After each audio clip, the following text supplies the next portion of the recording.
हाँ जी, नमस्कार दोस्तों। स्वागत है आप लोगों का मेरी ऑनलाइन क्लास में। चलिए शुरू करते हैं आज की क्लास को।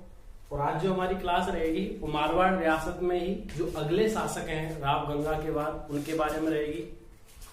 पिछली क्लास में हमने मारवाड़ रियासत के बारे में पढ़ा, जिसमें हमने राव सिया से लेकर के राव गंगा के बारे में अध्ययन किया था। और आज हम राव गंगा से आगे के बारे में पढ़ेंगे। अगर आप मेरी क्लास पर नए हैं तो मेरे चैनल को शेयर कीजिए, सब्सक्राइब कीजिए और दोस्तों तक इसे पहुंचाइए। चलिए शुरू करते हैं आज की क्लास को। मारवाड़ रियासत। तो मारवाड़ रियासत में राव गंगा की मृत्यु हो जाती है, और मृत्यु नहीं हो जाती है, राव गंगा की हत्या की जाती है। किसके द्वारा की जाती है? पुत्र के द्वारा। और पुत्र का नाम क्या है? मालदेव। क्या नाम है? मालदेव। मालदेव को राठौरों का या मारवाड़ रियासत का पितृहंता कहा जाता है। अपने पिता की हत्या कर देता है 1532 में ही कर देता है। और 21 मई 1532 को इसका राज्य अभिषेक होता है। और राज्य अभिषेक कहां होता है? सोजत में। कहां होता है सर? सोजत में। ये हमने पिछली क्लास में पढ़ा था। अब हम यहां से आगे के बारे में चर्चा करते हैं।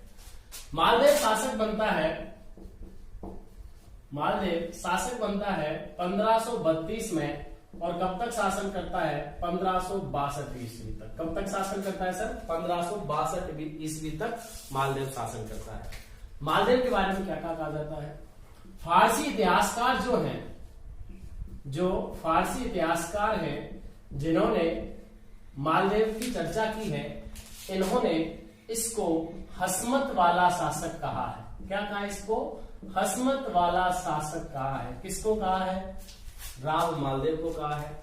अगर हम बदायूनी की बात करें, बदायूनी वही है जो गोगुंदा के युद्ध में, गोगुंदा मतलब खानवा का युद्ध है ना, जिसको बदायूनी स्वयं मौजूद था। अगर बदायूनी की बात करें, और बदायूनी के साथ साथ जो प्रमुख व्यक्ति है जिसने राव मालदेव को भारत का महान पुरुषार्थी राजकुमार कहा है, उसका नाम है फरिश्ता। क्या नाम है? फरिश्ता। बदायूनी और फरिश्ता के अनुसार राव मालदेव को भारत का महान पुरुषार्थी राजकुमार कहा गया है।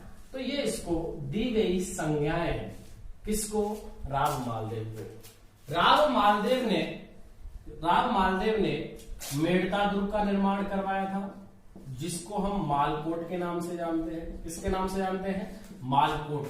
यानी कि मालकोट जो दुर्ग है, जो मेड़ता नागौर में पड़ता है, उसका निर्माण मालदेव ने करवाया था। सोजत किला का निर्माण भी मालदेव के द्वारा करवाया गया था।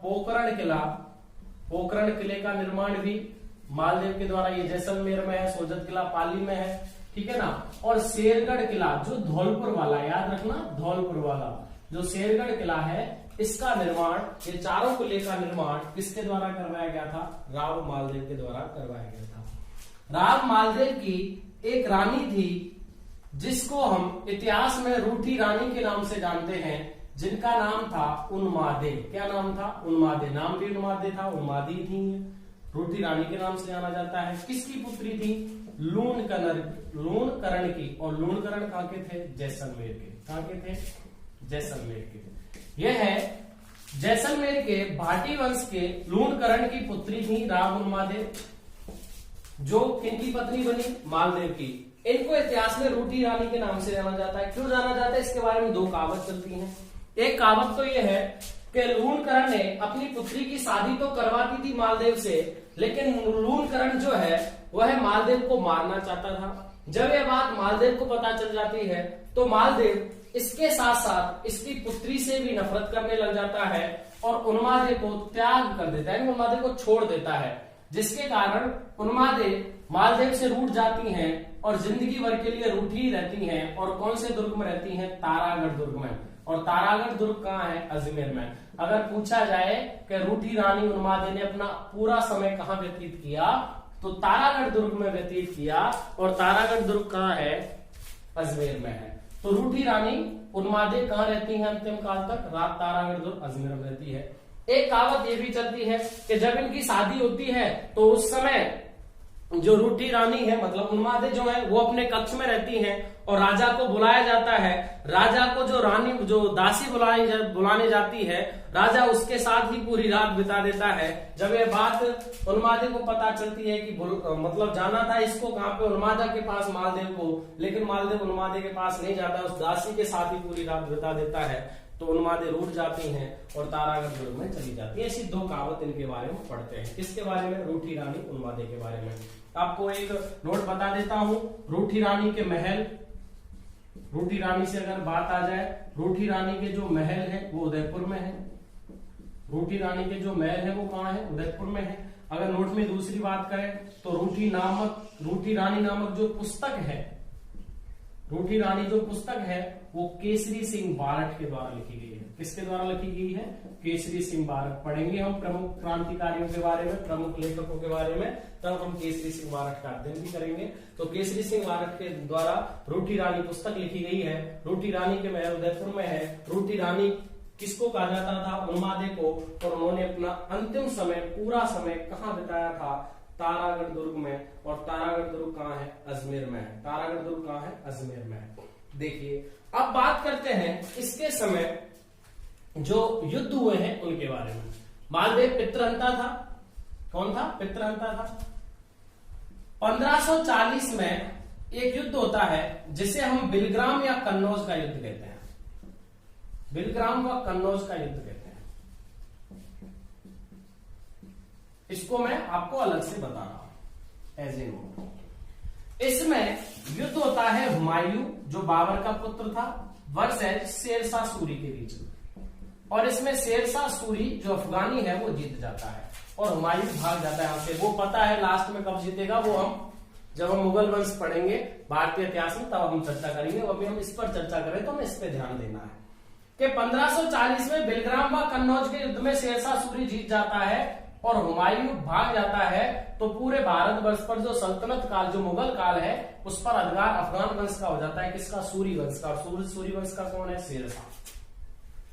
इसके बाद एक प्रमुख युद्ध होता है जो 1541 में होता है जिसे पहोवा का युद्ध कहते हैं। इस युद्ध में इनका वर्णन है, देखिए कैसे है। पहोवा का युद्ध होता है, पहोवा का युद्ध होता है मालदेव के बीच में और बीकानेर का एक शासक है जिसका नाम है राव जैतसिंह। बड़े ढंग से समझना इसको, बहुत अच्छी लाइनें हैं समझने में। हाँ, जहां हम कंफ्यूज रह जाते हैं, समझ नहीं पाते, वहां तक हमको इसको पढ़ना है कि हम क्लियर कर सकें। 1541 में पहोवा का युद्ध राव मालदेव और राव जैतसिंह बीकानेर के मध्य होता है। बीकानेर का भी राठौड़ शासक है। जब बीकानेर रियासत बताऊंगा आपको तो बताऊंगा राव जैतसिंह इन्हीं का वंशज था। लेकिन बात यह हुई कि इन दोनों में युद्ध हुआ, राव मालदेव जीत जाता है, राव मालदेव जीत जाता है और लगभग 2.5 वर्ष तक शासन करता है। कहां? 2.5 वर्ष तक शासन करता है। कहां? बीकानेर पर। राव जैतसिंह पहोवा के युद्ध में मर जाता है और राव जैतसिंह के बाद इसका बेटा शासक बनता है बीकानेर का जिसका नाम है कल्याण। और कल्याण चला जाता है किसके पास? शेरशाह सूरी के पास। किसके पास चला जाता है? शेरशाह सूरी के पास चला जाता है। कौन? कल्याण, जो राव जैतसिंह का पुत्र था। जब मालदेव के हाथों राव जैतसिंह मर जाता है तो बीकानेर पर शासन करता है मालदेव। 2.5 वर्ष तक शासन करता है। राव जैतसिंह का पुत्र कल्याणमण है जो इधर उधर भागा घूम रहा है और वो भागकर के अंत में कहां चला जाता है? शेरशाह सूरी के पास चला जाता है। क्योंकि वर्तमान में भारतीय जो शासन है दिल्ली आगरा का, ये जो मुख्य केंद्र है मुगल काल का, वो किसके हाथ में है? शेरशाह सूरी के हाथ में है। किसके हाथ में है? शेरशाह सूरी के हाथ में है। शेरशाह सूरी राव कल्याणमल के साथ मिलकर के आक्रमण करता है और 5 जनवरी 1544 को 5 जनवरी 1544 को गिरिसुमेल जैतारण का युद्ध होता है। और गिरिसुमेल जैतारण कहां पड़ता है? पाली में। कहां पड़ता है? पाली में। 5 जनवरी 1544 को मालदेव के साथ, किसके साथ? मैं इसको मिटा देता हूं, फिर हम आगे इसके बारे में चर्चा करते हैं, ठीक है ना। चलिए मैं पहले इसको मिटा देता हूं, मालदेव को थोड़ा सा, इस युद्ध को मैं यहां से हटा देता हूं जिसके बारे में हमने चर्चा की, और हम दोबारा इसको अच्छे ढंग से और समझ लेते हैं। रूठी रानी। तो वो नोट के रूप में हमने पढ़ लिया कि बिलग्राम और कन्नौज के युद्ध में अधिकार हो गया शेरशाह सूरी का। 1541 में एक युद्ध हुआ जिसे हम पहोबा के युद्ध के नाम से जानते हैं। पहोबा का युद्ध जो है वो किस किस के मध्य हुआ था, अभी मैंने बताया था आपको, किस किस के मध्य, मालदेव के मध्य और राव जैसी के मध्य। राव जैसी कहां का है, बीकानेर का, मर गया साहब। शासक कौन बन गया, मालदेव। राव जैसी का पुत्र कौन है, कल्याणमल। पुत्र कौन है, कल्याणमल। कल्याणमल किसके पास चला गया, शेरशाह सूरी के पास। किसके पास चला गया, शेरशाह के पास। अब कल्याणमल और शेरशाह ने मिलकर के मालदेव पर आक्रमण किया। किस पर आक्रमण किया, मालदेव ने। मालदेव ने शासन किया ना 2.5 वर्ष तक यहाँ पर, कहां पर, बीकानेर पर। अब कल्याणमल जो इसका पुत्र था राव जैसी का, वो शेरशाह के पास चला गया। इन दोनों ने मिलकर के मालदेव पर आक्रमण किया 5 जनवरी 1544 को। और इस युद्ध को कहा जाता है गिरिसुमेल या जैतारण का युद्ध। और यह जगह कहां पड़ती है, पाली में। कहां पड़ती है सर, पाली में। यह युद्ध होता है और इस युद्ध में मालदेव और शेरशाह सूरी के बीच में शेरशाह सूरी और कल्याणमल की संयुक्त सेना जीत जाती है। संयुक्त सेना जीत जाती है और वापस शासन किसको मिल जाता है, बीकानेर का, कल्याणमल। तो बात यहां आई कि मालदेव ऐसा शासक है जिसने जोधपुर के साथ साथ बीकानेर पर भी अधिकार किया। जोधपुर के साथ साथ बीकानेर पर भी अधिकार किया। और मालदेव को बीकानेर के शासक कल्याणमल ने शेरशाह सूरी के साथ मिलकर के 5 जनवरी 1544 को गिरिसुमेल, जैतारण या पाली के युद्ध में हरा दिया। और इस युद्ध में इसके 2 प्रमुख सेनापति थे मालदेव के, जिनका नाम था जैतावा कूपा। क्या नाम था, जैतावा कूपा। दोनों मारे गए, जैतावा कूपा दोनों मारे गए। शेरशाह सूरी ने कहा है कि इस युद्ध को देख करके और जैता कूपा की वीरता को देख करके शेरशाह सूरी ने कहा था कि मैं आज एक मुट्ठी भर बाजरे के लिए हिंदुस्तान की बादशाहत खो बैठता। किसके साथ मिलकर के, कल्याणमल के साथ। कल्याणमल के चक्कर में आके शेरशाह सूरी ने आक्रमण किया मालदेव पर। और इसने कहा था, शेरशाह सूरी ने जैता कूपा की वीरता को देख करके मुश्किल से इस युद्ध को यह जीत पाया था। तब इसने कहा था कि आज मैं एक मुट्ठी भर बाजरे के लिए हिंदुस्तान की बादशाहत खो बैठता। तो याद रखिए यह लाइन शेरशाह सूरी ने कही थी। कौन से युद्ध में कही थी, 5 जनवरी 1544 को गिरिसुमेल, जैतारण तथा जैतारण जो पाली में है, इस युद्ध में कही थी, जो इसने मालदेव के खिलाफ लड़ा था। किसने लड़ा था, शेरशाह सूरी ने। किसने लड़ा था, शेरशाह सूरी ने। जब शेरशाह सूरी जीत जाता है तो जो मारवाड़ है, मारवाड़ को खवास खां के लिए सौंप देता है। मारवाड़ को किसके लिए सौंप देता है, खवास खां के लिए सौंप देता है, जिसे पुनः 1545 में खवास खां को हराकर मालदेव दोबारा शासक बन जाता है। ठीक है ना। मारवाड़ को शासन को शेरशाह सूरी किसे सौंप देता है, खवास खां को सौंप देता है। और खवास खां को हरा करके मारवाड़ का शासन 1545 तक खवास खां रखता है, 1544 से लेकर के। और फिर खवास खां को हरा करके मालदेव 1545 में पुनः शासक बनता है। और 1545 से लेकर के कब तक शासन करता है, 1562 तक। कब तक शासन करता है, 1562 तक शासन करता है। 1562 में राव मालदेव की मृत्यु हो जाती है। 1562 में राव मालदेव की मृत्यु हो जाती है। राव मालदेव वही है जिसने मेड़ता दुर्ग का निर्माण, मालकोट दुर्ग जिसको बोलते हैं, उसका निर्माण करवाया। राव मालदेव ने सोजत किले का निर्माण करवाया, पोखरण किले का निर्माण करवाया, शेरगढ़ दुर्ग का निर्माण करवाया। राव मालदेव की पत्नी रानी उन्मादे रूठी रानी के नाम से जानती है। राव मालदेव के ने पहले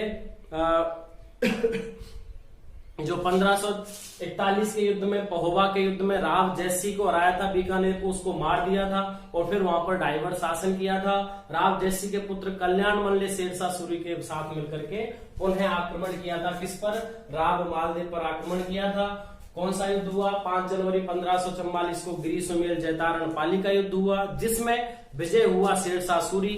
राव मालदेव के शासन को शेरशाह सूरी ने खवास खां को दे दिया, और जब 1545 में शेरशाह सूरी मर गया तो खवास खां को हरा करके मालदेव पुनः शासक बन गया।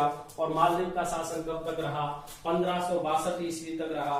मालदेव के बारे में एक लाइन और मैं बता देता हूँ, हीरावाड़ी का युद्ध जिसकी चर्चा हमने नहीं की है वो भी मैं क्लियर करा देता हूँ। हीरावाड़ी का युद्ध याद रखिए, 1529 में राव मालदेव से के पिता राव गंगा ने युद्ध किया था, किसके साथ? दौलत खां के साथ। मालदेव के पिता गंगा ने युद्ध किया था, किसके साथ किया था? दौलत खां के साथ। और दौलत खां कहाँ का है?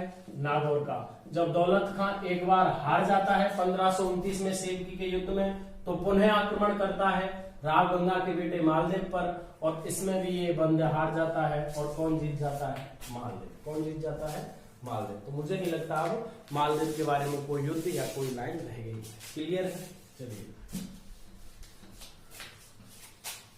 अब हम बात करते हैं मालदेव से अगले शासक के बारे में।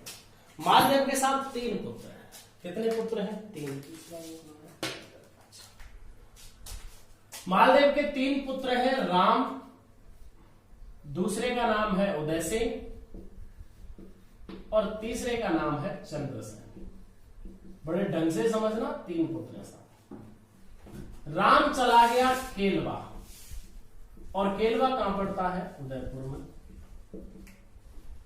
उदय सिंह अयोग्य शासक था, शरीर से कमजोर था, मोटा अधिक था, और शासक बन गया चंद्रसेन। कौन बन गया? चंद्रसेन। और शासक कब बना? 1562 में। 1562 में सबसे छोटा बेटा है किसका? राव मालदेव का। क्या नाम है इसका? चंद्रसेन। क्या नाम है सर इसका? चंद्रसेन शासक बन जाता है, और इसका शासन काल चलता है 1581 तक।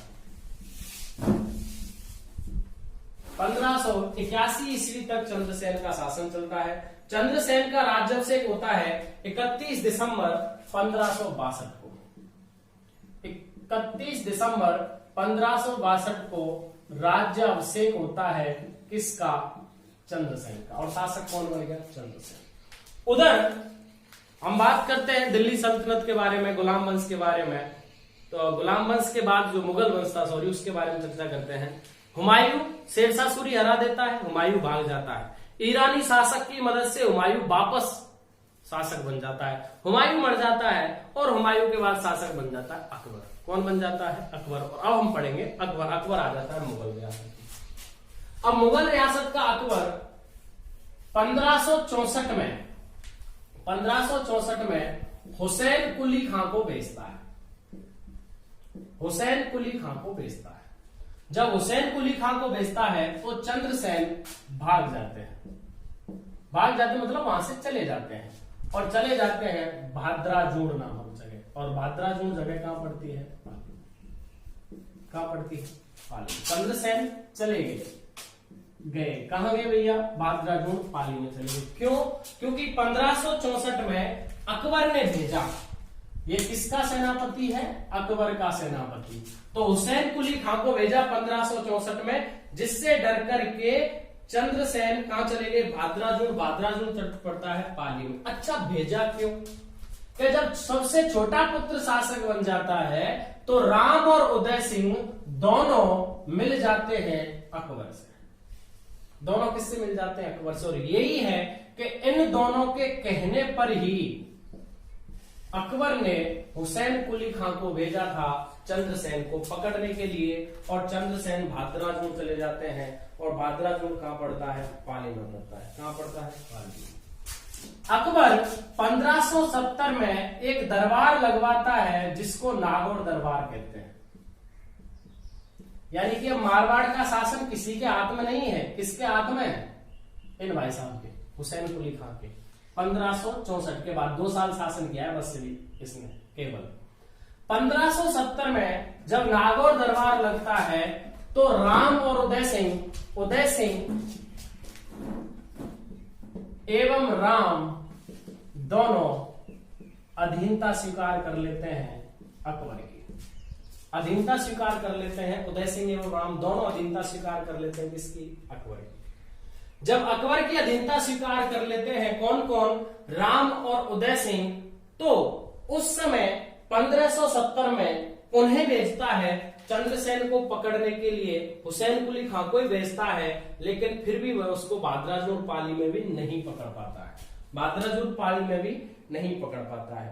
अब होता क्या है कि 30 अक्टूबर 1572 को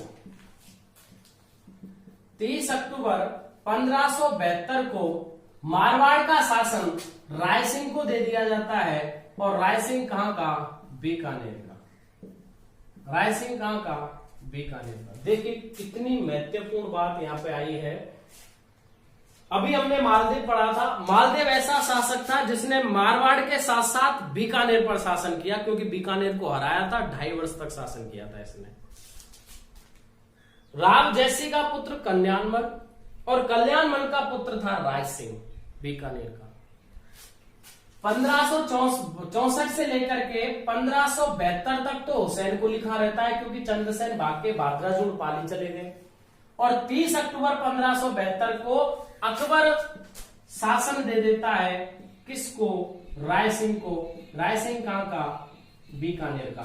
तो ये वो बंदा है जिसने बीकानेर के साथ साथ 30 अक्टूबर 1572 तक राय सिंह को, जो बीकानेर का है, अकबर यहाँ का शासन दे देता है। यानी कि 1564 से लेकर के 1572 तक तो हुसैन कुली खां को रहता है, और 1572 में राय सिंह को शासन दे दिया जाता है। यानी कि ऐसा शासक जिसका शासन बीकानेर के साथ साथ जोधपुर पर भी रहा, उसका नाम क्या है, राय सिंह है।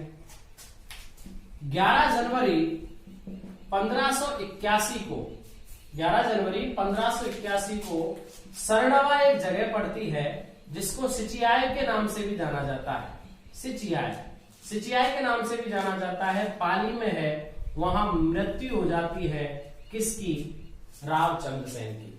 चंद्रसेन की मृत्यु 11 जनवरी 1581 को सरनवा सिचियाय पाली में हो जाती है। उसके बाद 4 अगस्त 1583 को अकबर चंद्रसेन के भाई उदय सिंह को शासक बना देता है। उदय सिंह को शासक बना देता है। देखिए इसके समय कितनी समस्या रही है शासन में। बना दिया किसने, अकबर ने। किसने बना दिया, अकबर ने। अकबर कर रहा है जो सब कुछ कर रहा है। चंद्रसेन शासक बना 1562 में, 1581 तक रहा, लेकिन उसका शासन भी मारवाड़ में नहीं रहा, जोधपुर में नहीं रहा। 1564 में भाग गया था, भाद्राजूर पाली चला गया था। 1564 से लेकर के 1572 तक हुसैन कुली खां का शासन रहा। 1572 से लेकर के 1583 तक किसका शासन रहा, राय सिंह बीकानेर का रहा। और फिर अंततः 4 अगस्त 1583 को चंद्रसेन के भाई उदय सिंह को ही शासक बना दिया गया। किसके द्वारा, अकबर के द्वारा। तो पहले राव चंद्रसेन के बारे में चर्चा की, तो राव चंद्रसेन को इसी के कारण मारवाड़ का प्रताप कहा जाता है। मारवाड़ का प्रताप कहा जाता है। प्रताप का अग्रज कहा जाता है, अग्रगामी शासक, ठीक है ना।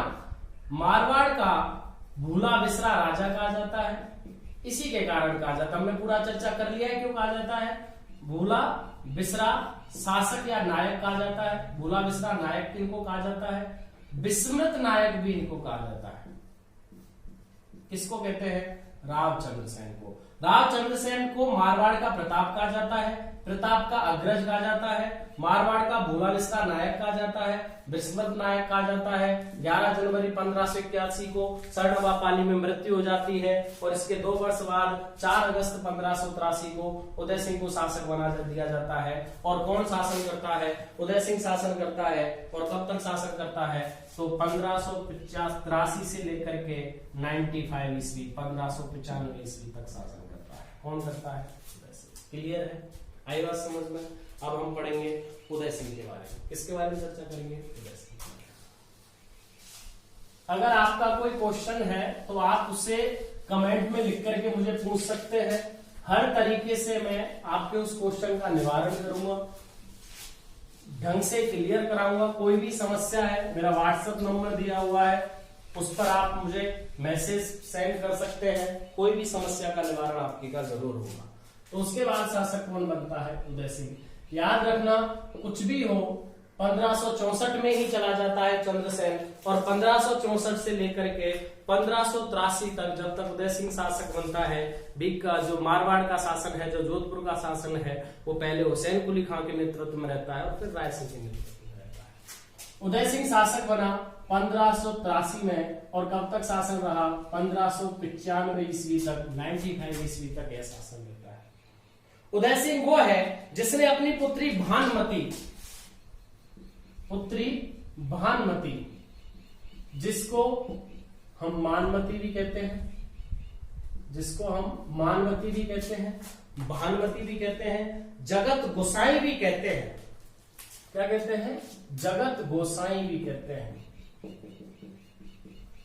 का विवाह सलीम से करवाया था। किससे करवाया था? सलीम से। सलीम कौन? जो बाद में जहांगीर के नाम से शासक बनता है। कब करवाया था? 1587 ईस्वी।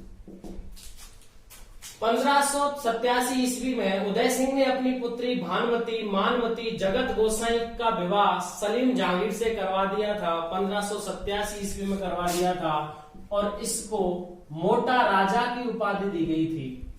मोटा राजा की उपाधि दी गई थी। किसके द्वारा दी गई थी? अकबर के द्वारा। किसके द्वारा दी गई थी? अकबर के द्वारा। मोटा राजा की उपाधि किसको दी गई थी? उदय सिंह को दी गई थी। उदय सिंह का एक पुत्र था किशन सिंह।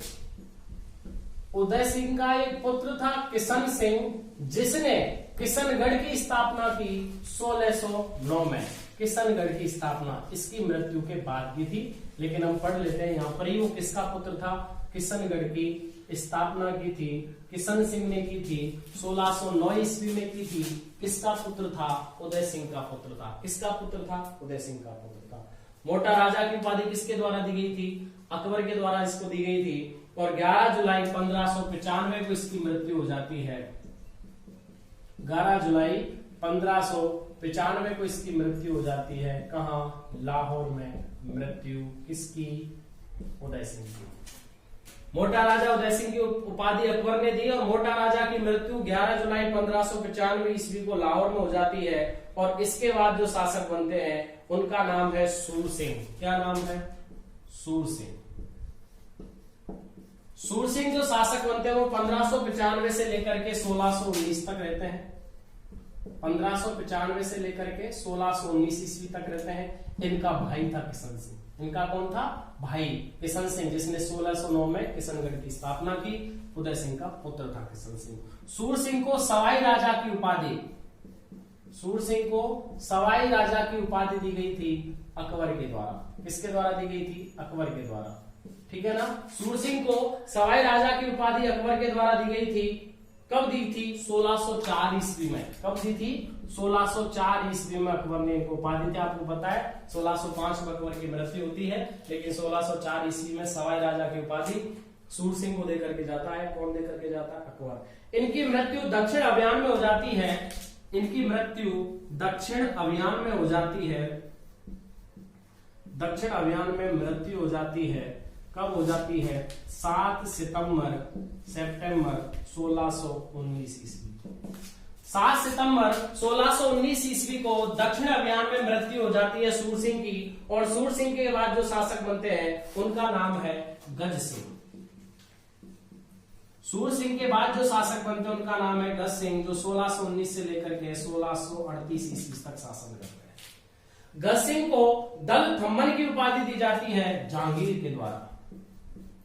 गज सिंह को दल थम्मन की उपाधि दी जाती है। किसके द्वारा दी जाती है? जहांगीर के द्वारा। देखिए, मोटा राजा की उपाधि उदय सिंह को तथा सूर सिंह को सवाई राजा की उपाधि अकबर ने दी, जबकि दल थम्मन की उपाधि गज सिंह को जहांगीर के द्वारा दी गई थी। गज सिंह के समय घोड़ों को, जो मारवाड़ के घोड़े थे, घोड़ों को दाग मुक्त कर दिया जाता है। दाग मुक्त मतलब शाही दाग जो लगाते थे उस दाग से मुक्त कर दिया जाता है। किसके घोड़ों को? गज सिंह के घोड़ों को। किसके द्वारा? जहांगीर के द्वारा। किसके द्वारा? जहांगीर के द्वारा। गज सिंह के समय इसकी एक रानी थी जिसका नाम था अनारा बेगम। पासवान रानी थी जिसका नाम था अनारा बेगम। गज सिंह के समय पासवान रानी अनारा बेगम का महत्व रहा था, वो प्रमुख एक तरीके से राज संभालती थी गज सिंह के समय। गज सिंह के दो पुत्र थे, जिसमें एक का नाम था अमर सिंह जो बड़ा पुत्र था, और छोटे का जो नाम था उसका नाम था जसवंत सिंह। क्या नाम था? जसवंत सिंह नाम था। पासवान रानी अनारा बेगम के चक्कर में आकर के यह जसवंत सिंह को शासक बना देते हैं और अमर सिंह को नागौर का स्वतंत्र शासक घोषित कर देते हैं। अमर सिंह को तो नागौर की रियासत दे देते हैं और जसवंत सिंह को जोधपुर का शासक बना देते हैं। कौन? राव गज सिंह या सवाई दलथम्मन गज सिंह, जिनको दलथम्मन की उपाधि किसके द्वारा दी गई थी? जहांगीर के द्वारा दी गई थी। किसके द्वारा दी गई थी? जहांगीर के द्वारा। गज सिंह की मृत्यु 6 मई 1638 को हो जाती है आगरा में। गज सिंह की मृत्यु मैं यहां लिख देता हूं सामने, चलो यहां लिख देते हैं। गज सिंह की मृत्यु 6 मई को हो जाती है। कौन सी ईस्वी में? 1638 को। कहां होती है? आगरा में।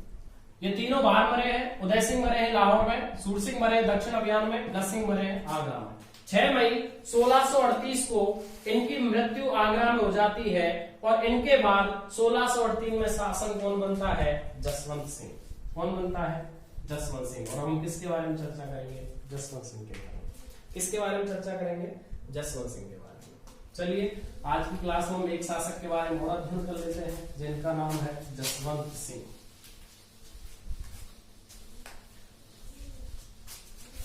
किशनगढ़ की स्थापना किसके द्वारा की गई थी? किशन सिंह के द्वारा। किसका पुत्र था? उदय सिंह का। किसका भाई था? सूर सिंह का। किसका भाई था? सूर सिंह का। कब की? 1609 में। अनारा बेगम के कहने पर गज सिंह जसवंत सिंह को शासक बना देते हैं और जसवंत सिंह शासक बन जाता है 1638 में और 40 वर्ष तक शासन करता है 1678 तक। कब तक शासन करता है? 1678 तक जसवंत सिंह शासन करता है। जसवंत सिंह का राज्याभिषेक आगरा में होता है, क्योंकि इसके पिता की मृत्यु कहां होती है? आगरा में। तो राज्याभिषेक कहां होता है? आगरा में होता है। और आगरा में ही इनको महाराजा की उपाधि दी जाती है। महाराजा की उपाधि दी जाती है किसके द्वारा? शाहजहां के द्वारा। किसके द्वारा दी जाती है? शाहजहां, जो खुर्रम था शासक बन जाता है। महाराजा की उपाधि शाहजहां के द्वारा दी जाती है, जसवंत सिंह को दी जाती है। इनका राज्याभिषेक कहां होता है? आगरा में 6 मई 1638 को, जब इनके पिता की मृत्यु होती है तो जसवंत सिंह का क्या करवा दिया जाता है? राज्याभिषेक करवा दिया जाता है। जसवंत सिंह के जन्म के बारे में भी तथ्य मिलते हैं कि जसवंत सिंह का जन्म 1626 में बुरहानपुर यूपी में हुआ था। याद रखना, बुरहानपुर यूपी में जन्म हुआ था। किसका? जसवंत सिंह का। बुरहानपुर यूपी में जन्म हुआ था। जसवंत सिंह का जन्म हुआ था। कब हुआ था? 26 दिसंबर 1626 को। 26 दिसंबर 1626 को जन्म हुआ था। और राज्याभिषेक कब हुआ था? आगरा में 1638 को। और महाराज की उपाधि किसके द्वारा दी गई थी? इनको शाहजहां के द्वारा दी गई थी। जब औरंगजेब शाहजहां का विद्रोह करता है तो शाही सेना की तरफ से, शाही सेना जो किसकी थी? दारा सिकोह की। किसकी थी? दारा सिकोह का सहयोग कौन करता है? जसवंत सिंह। किसके विरोध में? औरंगजेब के विरोध में। औरंगजेब के विरोध में। औरंगजेब जब शाही सेना मतलब औरंगजेब विद्रोह कर देता अपने बाप खुर्रम का, शाहजहां का, तो शाही सेना की तरफ से औरंगजेब का बड़ा भाई दारा सिकोह लड़ता है और उसका सहयोग कौन करता है? जसवंत सिंह। किसके विरोध में करता है? औरंगजेब के विरोध में। आपको पता है 2 युद्ध होते हैं। धर्मत का युद्ध होता है, धर्मत का युद्ध, ठीक है, और दूसरा होता है दोराई का युद्ध। धर्मत का युद्ध होता है, दोराई का युद्ध होता है। इन दोनों युद्धों में सहयोग करने का काम कौन करता है? दारा सिकोह का जसवंत सिंह करता है। दोनों युद्ध कब हुए? एक 15 अप्रैल 1658 को हुआ। यह तो कब हुआ? 15 अप्रैल 1658 को हुआ। और यह युद्ध कब हुआ? 1659 को। दोनों युद्धों में हार किसकी होती है? दारा सिकोह की होती है। और दारा सिकोह को दोराई के युद्ध में कैद कर लिया जाता है और कहां रखा जाता है? काकनवाड़ी का किला। और काकनवाड़ी किला कहां है? अलवर में, ठीक है ना। जब दारा सिकोह को कैद कर लिया जाता है तो कहां रखा जाता है? काकनवाड़ी। अब जब दारा शिकोह का सहयोग जसवंत सिंह करते हैं तो औरंगजेब भी इनका क्या करता है, विद्रोह करता है। औरंगजेब भी क्या करता है, इनका विद्रोह करता है, क्योंकि औरंगजेब की धार्मिक कट्टरता का विरोध किया था जसवंत सिंह ने। क्योंकि औरंगजेब की जो धार्मिक कट्टरता थी उसका विरोध किया था जसवंत सिंह ने। जसवंत सिंह ने कहा था कि अगर औरंगजेब एक मंदिर तोड़ेगा तो मैं 100 मस्जिदें तोड़ूंगा। किसने कहा था, जसवंत सिंह ने। लाइन याद करना, लिख लीजिए आप नोट्स बनाते समय कि अगर औरंगजेब एक मंदिर तोड़ेगा तो मैं 100 मस्जिदें तोड़ूंगा। किसके द्वारा कहा गया था, जसवंत सिंह के द्वारा कहा गया था। जसवंत सिंह ने मुगल उत्तराधिकारी युद्ध में सहयोग किया था। किसका सहयोग किया था, शाही सेना का, दारा शिकोह का। लेकिन दोनों युद्धों में औरंगजेब जीत जाता है और शासक कौन बन जाता है, औरंगजेब बन जाता है। कौन बन जाता है, औरंगजेब शासक बन जाता है। जसवंत सिंह की मृत्यु 20 नवंबर 1678 को, जसवंत सिंह की मृत्यु 20 नवंबर 1678 को जमरूद में हो जाती है। जमरूद कहां है, अफगानिस्तान में। जमरूद में हो जाती है, मृत्यु हो जाती है 20 नवंबर 1678 को। और औरंगजेब कहता है कि आज कुफ्र का बांध टूट गया। आज कुफ्र का बांध टूट गया। किसने कहा, औरंगजेब ने कहा। किसकी मृत्यु पर कहा, जसवंत सिंह की मृत्यु पर, कि आज धर्म विरोधी टूट गया, धर्म विरोध का बांध टूट गया। यह किसके द्वारा कहा गया था, औरंगजेब के द्वारा कहा गया था। किसकी मृत्यु पर, जसवंत सिंह की मृत्यु पर। कब हुई, 20 नवंबर 1678 को। जसवंत सिंह की जब मृत्यु हुई जमरूद अफगानिस्तान में, तो इनके दो रानियां थी, जिसमें एक का नाम था अतिरंग देवी और दूसरी का नाम था जसवंत दे। एक का नाम था अतिरंग दे और दूसरी का नाम था जसवंत दे। दोनों गर्भवती थी। दोनों कौन थी, गर्भवती थी। औरंगजेब मारवाड़ जोधपुर रियासत को खालसा घोषित करके इन दोनों को कहां बुलाता है, आगरा। कहां बुलाता है, आगरा। क्योंकि औरंगजेब कहां से शासन संभाल रहा है, आगरा से, फिर दिल्ली से शासन संभाल रहा है। तो यह कहां बुलाता है इनको,